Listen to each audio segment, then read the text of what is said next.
So first and foremost ఈ సినిమాని ఆపే ప్రయత్నాలు ఇంకా కొనసాగుతున్నాయి. Will the film release? I confident? Yeah, I'm very confident. ఆ ప్రయత్నాలు ఎలాగూ చేస్తారు. I mean that is expected because of the political motives. ఇప్పుడు సిబిఎఫ్సి అనేది it is the highest authority in the country. అంటే సినిమా రిలీజ్కి చాలా సుప్రీంకోర్టు అండ్ హైకోర్టు జడ్జిమెంట్స్కొని ఒకసారి సెన్సార్ సర్టిఫికేట్ ఇచ్చిన తర్వాత సినిమా ఆపడానికి ఏ అథారిటీకి లేదు. కాకపోతే కోర్ట్స్ అనేది ఉన్నదే మీరు ఏదో గ్రౌండ్స్ పెట్టుకుని మీరు ఫైల్ చేయొచ్చు. అది 26th హియరింగ్కి వచ్చినప్పుడు our advocates will provide the answers.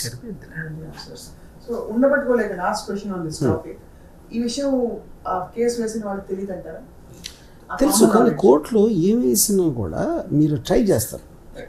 Everybody knows what it is అని. కానీ అటెంప్ట్ కూడా చేయకపోతే అట్లాగా. ఇంకోటి అది ఒక పాయింట్.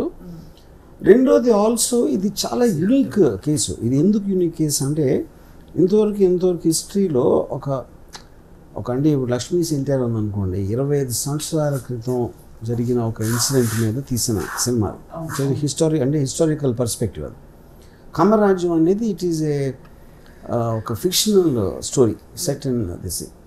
ఇప్పుడు first time in the world నాకు తెలిసి ఇప్పుడే జరుగుతున్న పాలిటిక్స్, ఇవాళ మనం మాట్లాడుతున్న ఈ టైంలో జరుగుతున్న సంఘటనలు కానీ క్యారెక్టర్స్ కానీ వచ్చే దాంట్లో ఇంతవరకు ఎప్పుడు జరగలేదు. సో అది ఒక కన్ఫ్యూజన్ ఉంది, అది చేయొచ్చా చేయకూడదు అని. ఆర్టికల్ 919లో కాన్స్టిట్యూషనల్ ఆస్పెక్ట్లో anybody can express an opinion. అదే మీడియం, సినిమా అనేది మీడియం.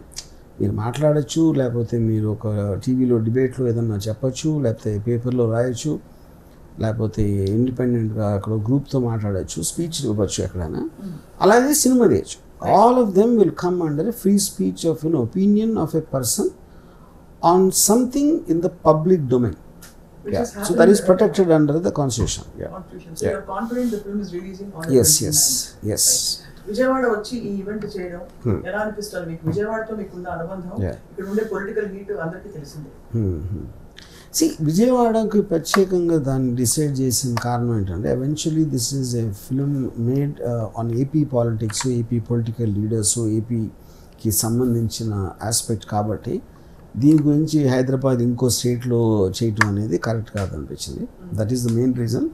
నాకు పర్సనల్గా నాకు విజయవాడతో ఉన్న అనుబంధం, నా కాలేజ్ డేస్లో నన్ను షేప్ చేసిన ఇన్సిడెంట్స్ ఇక్కడ చాలా జరిగినాయి. సో ఐ థింక్ అది నా పర్సనల్. బట్ ప్రొఫెషనలీ స్పీకింగ్ ఈ సిటీ చూస్ చేసుకున్న రీజన్ ఇందాక నేను చెప్పాను.